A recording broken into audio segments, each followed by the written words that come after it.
Ah, don't worry, J2. You'll be able to sit next to me again soon. Oh, gee, thanks. Why are you upset?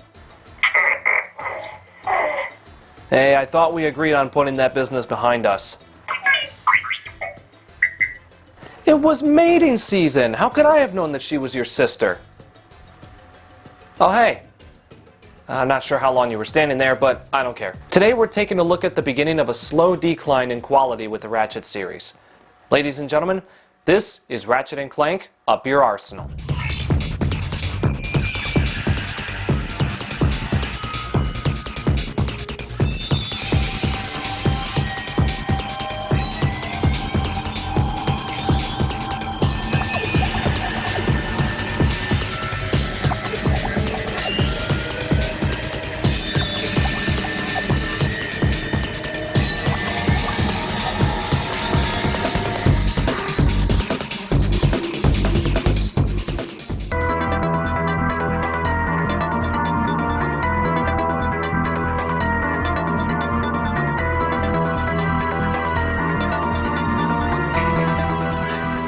Ratchet & Clank Up Your Arsenal was released in 2004 for the PlayStation 2, and had its name changed in Europe to simply Ratchet & Clank 3.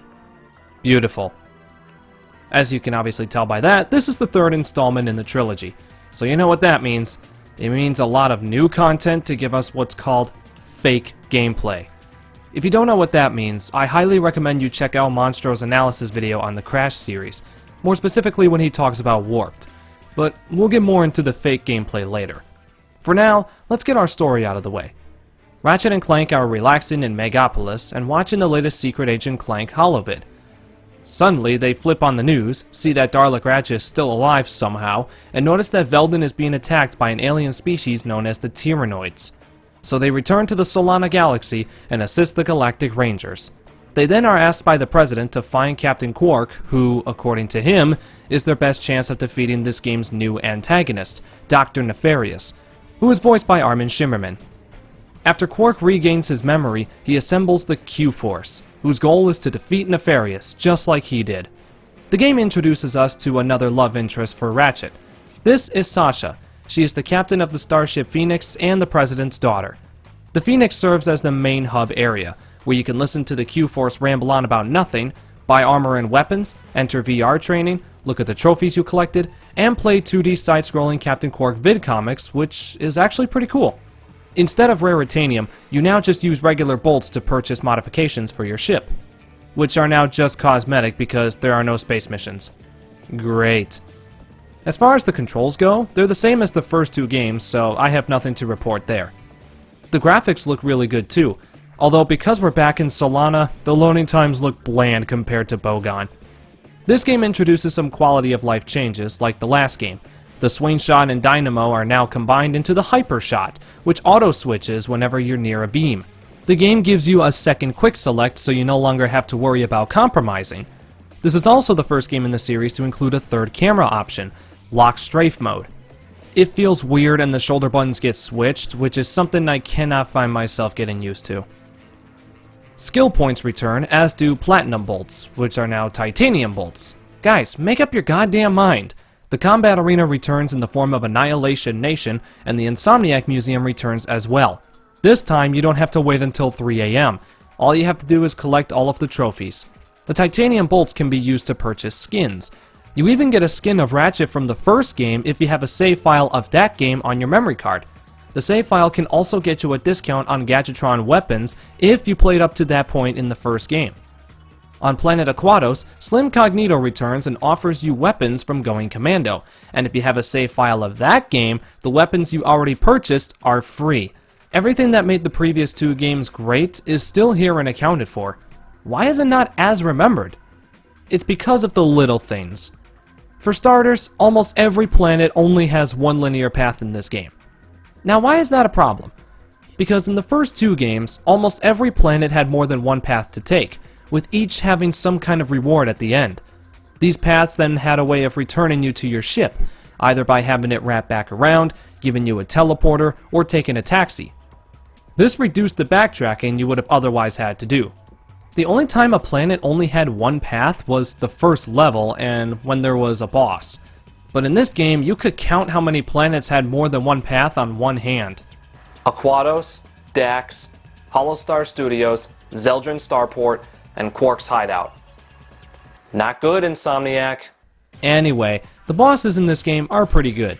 One of them is Courtney Gears. You can probably figure out who she's a parody of. You get to listen to one of her songs because it serves as a plotline in the story. The song is about robots taking over the galaxy, which is also Nefarious's plan. Robots going crazy across the galaxy. Ew, that auto-tune is disgusting! I love when Ratchet gets excited about watching the video. It appears this computer was recently used to edit one of her music videos. Oh, let's watch it! See folks, even Ratchet has a guilty pleasure. Hey, Baby Metal is an icon.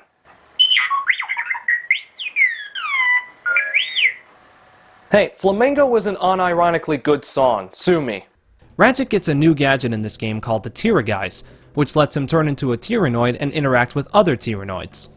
Some planets have missions that involve tanks, aerial combat, defeating a horde of enemies, or gun sentry control. These missions take place on the multiplayer maps.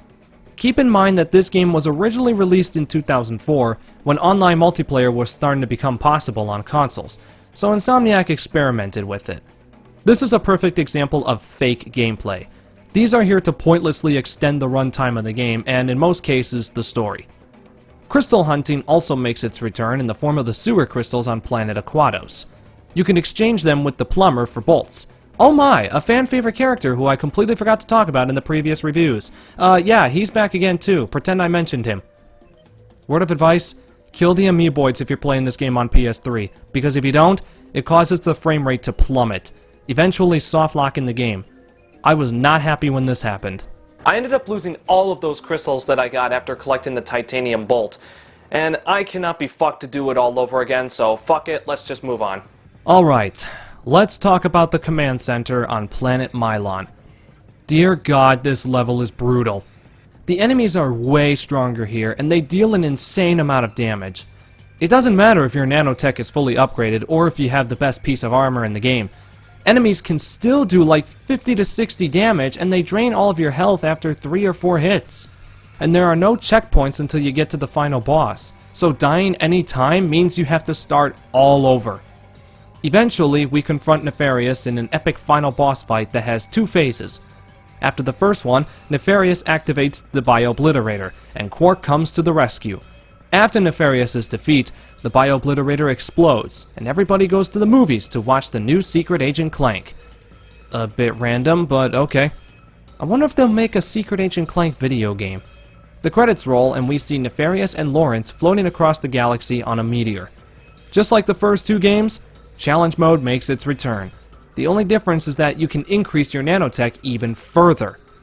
What I like about this game is that the weapons from Going Commando can be upgraded to V5 just like the new weapons. And in Challenge Mode, they can be upgraded to V8, which is Omega. This is something I definitely did with the Bouncer because holy shit, that weapon is extremely OP. The Rhino also returns, now called the Rhino, which is still expensive AF. So, my main takeaways from this game are just how much more linear it is compared to previous games, the fact that it forces you to play the multiplayer maps, most of which are returning planets from the first game, and just how rushed the game as a whole felt. However, that doesn't take away from the fact that this game is still good. It's not the beginning of the decline just yet, but this game did show signs. Ratchet & Clank Up Your Arsenal gets 7 out of 10. Originally, I was going to give this game a 6, but I felt like that score was a bit too low because this is still a pretty good game. It's just filled with a bunch of ideas that didn't work because it's the 3rd game and Insomniac ran out of ideas. Now for the next game, Insomniac decided to take the multiplayer portion of Up Your Arsenal and make it the main focus of Deadlocked. How did that turn out? Well, we'll answer that question in the next episode of the marathon. For now, I need a break, so I'm gonna go ride an airboard.